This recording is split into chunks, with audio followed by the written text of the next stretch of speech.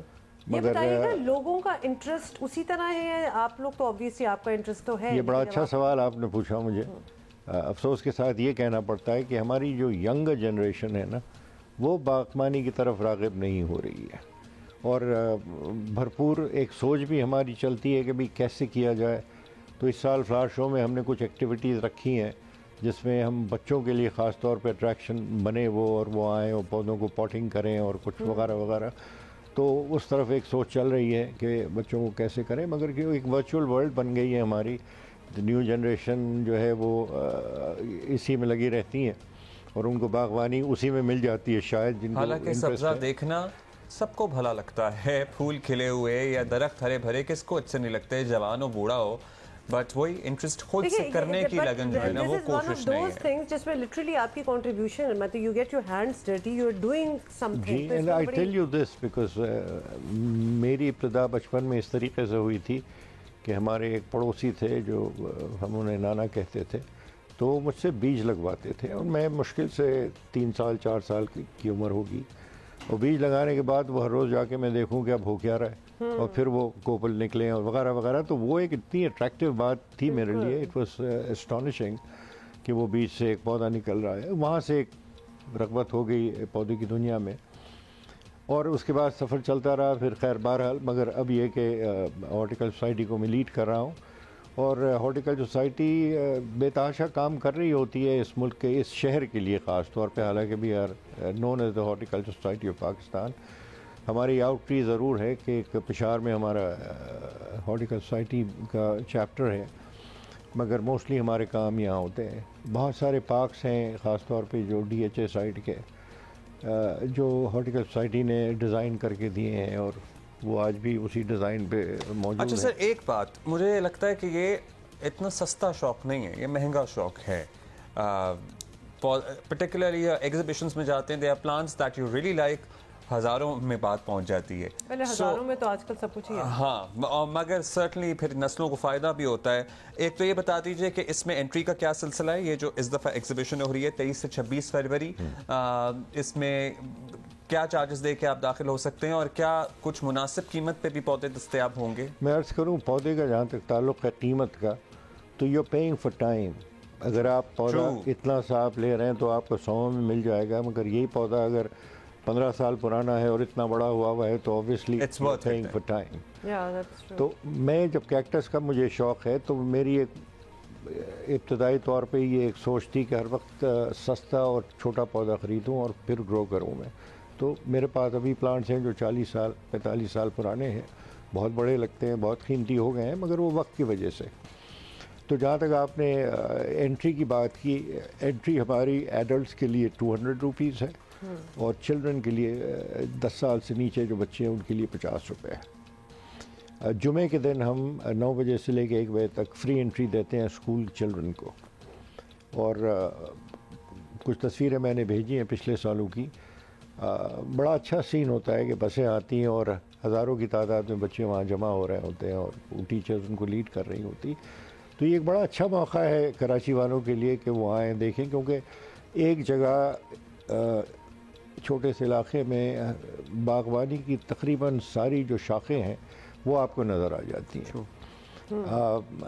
Floral art کی اگر ہم بات کریں تو جو نارمل فلورل آرٹ ہوتا ہے، پھر وہ جاپنیز فلورل آرٹ ہے جس میں ایکینوبو ہے، ایکیوانا ہے، سوجیٹسو ہے، ان سب کی سٹالز لگتی ہیں باضابطہ، اور وہ سٹائلز آپ کو دیکھنے کو ملتی ہیں۔ اور ایک اور چیز اف آئی مے ایڈ کہ وہاں آپ کو انفارمیشن بھی بہت مل جاتی ہے، تو لہٰذا when you go to these events, یہ جو سارا flower show if you want to call it, تو وہاں آپ کو نئی نئی فلاورز، نئے نئے پودے، نئے نئے پلانٹس، اور پھر لوگوں سے وہ اتنا